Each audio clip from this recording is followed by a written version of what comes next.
नमस्कार। प्रादेशिक समाचार के साथ मैं नीलम कुमार। पहले मुख्य समाचार। राज्य सरकार ने मौजूदा छूट और पाबंदियों के साथ 31 जुलाई तक लॉकडाउन बढ़ाने का लिया निर्णय। राज्य में कोविड-19 से स्वस्थ होने वालों की दर 71.79% हुई। पिछले 24 घंटे में 42 मरीजों को अस्पतालों से मिली छुट्टी। प्रधानमंत्री नरेंद्र मोदी कल सुबह 11 बजे मन की बात कार्यक्रम में देश विदेश के लोगों के साथ अपने विचार साझा करेंगे। और झारखंड उच्च न्यायालय ने बाबाधाम और बासुकीनाथ मंदिर खोलने तथा श्रावणी मेला के आयोजन को लेकर सरकार से मांगा जवाब। अब समाचार विस्तार से। राज्य सरकार ने कोरोना संक्रमण के प्रसार को देखते हुए मौजूदा छूट और पाबंदियों के साथ 31 जुलाई तक लॉकडाउन बढ़ाने का निर्णय लिया है। मुख्य सचिव सुखदेव सिंह की अध्यक्षता में राज्य कार्यकारी परिषद की बैठक में इस अवधि के दौरान मौजूदा हालात के मद्देनजर कुछ और रियायतें देने पर भी सहमति बनी। मुख्य सचिव ने सभी विभागों और जिलों के उपायुक्तों को कोविड-19 को लेकर केंद्र सरकार द्वारा जारी दिशा निर्देशों का कड़ाई से पालन सुनिश्चित कराने का निर्देश दिया। मुख्य सचिव ने बताया कि लॉकडाउन की अवधि के दौरान सोशल डिस्टेंसिंग का पालन और मास्क का इस्तेमाल अनिवार्य होगा। इसके अलावा कंटेनमेंट जोन के बाहर जिन क्षेत्रों में रियायत मिली हुई है वह जारी रहेगी, लेकिन इंटर स्टेट बस सेवा, shopping mall, spa, salon, hotel, धर्मशाला, जिम, स्विमिंग पूल, विद्यालय, महाविद्यालय और धार्मिक स्थलों आदि पर लगा प्रतिबंध जारी रहेगा। राज्य में कोरोना संक्रमण से ठीक होने वाले लोगों की संख्या में लगातार बढ़ोतरी हो रही है। राज्य में कोविड-19 से स्वस्थ होने वालों की दर बढ़कर 71.79% हो गई है। पिछले 24 घंटे के दौरान जहां 42 मरीजों ने कोरोना को मात दी, वहीं 30 नए पॉजिटिव मामले भी सामने आए। जो नए मरीज मिले हैं उनमें गिरिडीह के 6, हजारीबाग के 5, देवघर, दुमका और धनबाद के 3-3, पूर्वी सिंहभूम और चतरा के 2-2 और कोडरमा, पाकुड़, सरायकेला, बोकारो, गोड्डा तथा जामताड़ा के 1-1 व्यक्ति शामिल हैं। इस तरह राज्य में अभी कोरोना संक्रमितों की कुल संख्या 2295 है।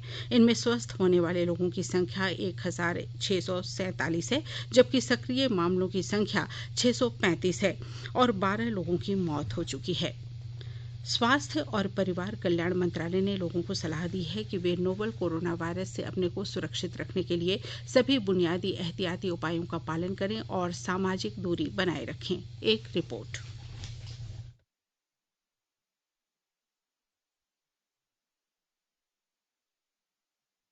सरकार ने कहा है कि आवश्यक वस्तुओं की पर्याप्त आपूर्ति जारी है और लोगों को चिंता करने की कोई जरूरत नहीं है।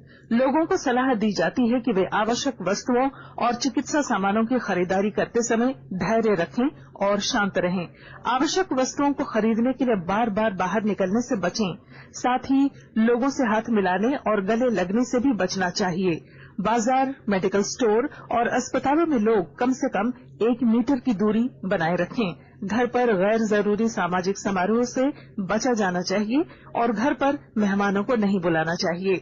लोगों को अपनी आंख, नाक और मुंह छूने से बचना चाहिए और लगातार हाथ साफ करते रहना चाहिए। हाथ को दोनों तरफ से कम 20 सेकंड तक रगड़कर धोना चाहिए। यदि कोई व्यक्ति खांसी या बुखार से पीड़ित है तो वह दूसरों के संपर्क में आने से बचे और डॉक्टर से तुरंत परामर्श ले। स्वास्थ्य मंत्रालय ने कोरोना वायरस के बारे में जानकारी के लिए एक टोल फ्री नंबर 1075 जारी किया है। इधर राज्य सरकार की ओर से भी कई दिशा निर्देश जारी किए गए हैं। इस सिलसिले में सरकार ने हेल्पलाइन नंबर 181 जारी किया है। सरकार ने कहा है कि कोरोना वायरस से संदिग्ध तौर पर संक्रमित कोई व्यक्ति पाया जाता है तो इसकी सूचना 0651 जो रांची का कोड है और टेलीफोन नंबर 2261-000 तथा 2261-002 के अलावा फैक्स नंबर 2261-856 और मोबाइल नंबर 9955837428 पर दी जा सकती है। आकाशवाणी रांची भी आपसे अपील करता है कि कोविड-19 के संक्रमण से बचने और अन्य लोगों को सुरक्षित रखने के लिए कृपया घर पर ही रहें और सरकारी दिशा निर्देशों का पालन करें। केंद्र सरकार के वंदे भारत मिशन के तहत विदेशों से लोगों को लाने का क्रम जारी है। इसी सिलसिले में कल किर्गिस्तान के बिस्के से राज्य के विभिन्न जिलों के 28 विद्यार्थियों को वापस लाया गया। गया इंटरनेशनल एयरपोर्ट से इन विद्यार्थियों को हजारीबाग लाकर 7 दिनों के लिए क्वारंटाइन में रखा गया है। क्वारंटाइन के दौरान उनके सैंपल लिए जाएंगे और कोरोना संक्रमित नहीं पाए जाने पर उन्हें होम क्वारंटाइन में भेजा जाएगा। इससे पहले 25 जून को मेडिकल के 14 छात्र यूक्रेन से लौटे थे। धनबाद जिले में लॉकडाउन के दौरान फैक्ट्रियों और वाहनों के परिचालन बंद रखने की वजह से पर्यावरण में सकारात्मक असर देखने को मिला है। जिले में प्रदूषण का स्तर घटा है। विस्तृत ब्यौरा दे रहे हैं हमारे संवाददाता।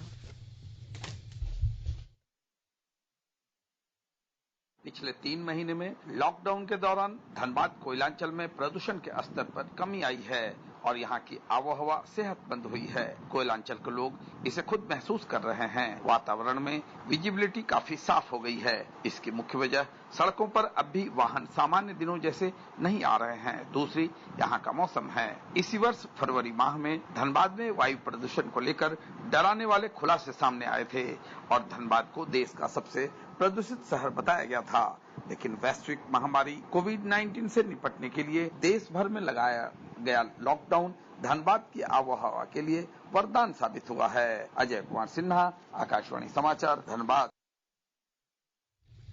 केंद्र सरकार ने अब अंतर्राष्ट्रीय विमान सेवा को 15 जुलाई तक स्थगित रखने का फैसला किया है। हालांकि इस दौरान चुनिंदा मार्गों पर अंतर्राष्ट्रीय सेवाओं को अनुमति नहीं दी जा सकती है। गौरतलब है कि देश में कोरोना संक्रमण के कारण 23 मार्च से ही सभी अंतर्राष्ट्रीय उड़ानें बंद हैं। वहीं 25 मई से घरेलू यात्री विमानों को फिर से शुरू किया जा चुका है। राज्य सरकार ने लगातार 6 घंटे अथवा उससे अधिक चलने वाले सभी तरह के वाहनों में 2 चालकों को रखना अनिवार्य कर दिया गया है। परिवहन विभाग के सचिव के रवि कुमार ने कहा कि सामान्य तौर पर वाहन चालकों से प्रतिदिन 8 घंटे और सप्ताह में 48 घंटे ही कार्य लिया जा सकेगा। वहीं 500 किलोमीटर से अधिक की यात्रा को लेकर प्रतिदिन 10 घंटे और प्रति सप्ताह 54 घंटे तक उसे अधिकतम बढ़ाया जा सकता है। वहीं इस दौरान वाहन चलाने के लिए 2 चालक रखना होगा और उन्हें ड्यूटी समाप्त होने के बाद अगली ड्यूटी के बीच कम से कम 9 घंटे का विश्राम देना भी अनिवार्य होगा। केंद्रीय अप्रत्यक्ष कर और सीमा शुल्क बोर्ड ने कहा है कि देर से शुल्क की छूट उन करदाताओं के लिए प्रति अन्यायपूर्ण होगा जिन्होंने 24 जून की नियत तारीख के भीतर फरवरी से अप्रैल तक का जीएसटी रिटर्न दाखिल कर दिया था।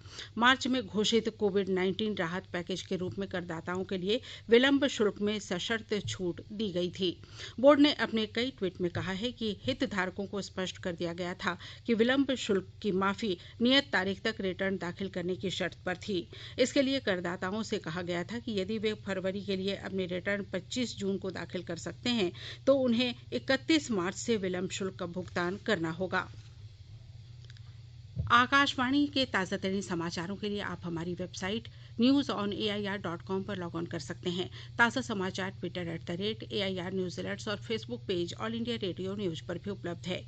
आप प्रादेशिक समाचार एकांश के Twitter account @AIR news _Ranchi और Facebook page AIR news Ranchi के अलावा YouTube channel regional news unit Ranchi पर भी हमारे बुलेटिन सुन सकते हैं। प्रादेशिक समाचार आप आकाशवाणी रांची से सुन रहे हैं। प्रधानमंत्री नरेंद्र मोदी आकाशवाणी से कल सुबह 11 बजे मन की बात कार्यक्रम में देश विदेश के लोगों के साथ अपने विचार साझा करेंगे। मासिक रेडियो कार्यक्रम की यह 66वीं कड़ी होगी। यह कार्यक्रम आकाशवाणी और दूरदर्शन के समूचे नेटवर्क और आकाशवाणी समाचार की वेबसाइट www.newsonair.com मोबाइल ऐप पर भी उपलब्ध रहेगा। यह कार्यक्रम आकाशवाणी, डीडी न्यूज, प्रधानमंत्री कार्यालय तथा सूचना और प्रसारण मंत्रालय के यूट्यूब चैनलों पर भी उपलब्ध रहेगा। आकाशवाणी से मन की बात के हिंदी प्रसारण के तुरंत बाद इस कार्यक्रम का क्षेत्रीय भाषाओं में प्रसारण किया जाएगा। क्षेत्रीय भाषाओं में इस कार्यक्रम का पुनः प्रसारण शाम 8 बजे किया जाएगा। गिरिडीह जिले को प्रधानमंत्री गरीब कल्याण रोजगार योजना में शामिल किए जाने पर यहां के श्रमिक काफी उत्साहित हैं। उन्होंने कहा कि अब उन्हें अपने गांव में ही काम मिल सकेगा और बाहर जाने की नौबत नहीं आएगी। श्रमिकों ने इसके लिए सरकार का आभार जताया। मैं दिलीप प्रसाद कुशवाहा, ग्राम कोटमा, पोस्ट सबलपुर, थाना सरिया, जिला गिरिडीह का निवासी हूँ। मैं पहले बॉम्बे में रहता था। लॉकडाउन के कारण मुझे गांव में आना पड़ा। मैं बॉम्बे में सिलाई का काम करता था और मुझे गाड़ी भी चलाना आता है। घरेलू इलेक्ट्रॉनिक का भी काम मुझे आता है। मुझे पता चला है प्रधानमंत्री गरीब कल्याण योजना के तहत गिरिडीह जिला का चयन हुआ है। मुझे अब अपने ही जिला में रोजगार मिल जाएगा। अब मुझे प्रदेश नहीं जाना पड़ेगा। इस योजना का शुरुआत करने के लिए देश के प्रधानमंत्री को मैं बहुत बहुत धन्यवाद देना चाहता हूँ। सरिया कोरीडी गिरिडीह का रहने वाला हूँ। मैं बेंगलोर से आया हूँ। जो गरीब कल्याण योजना जो निकला हुआ है, मैं मोदी सरकार को धन्यवाद करता हूँ कि हम लोग को यहीं रोजगार मिले। हम अब नहीं जाएंगे बेंगलोर कमाने के लिए, हम यहीं पर हम रोजगार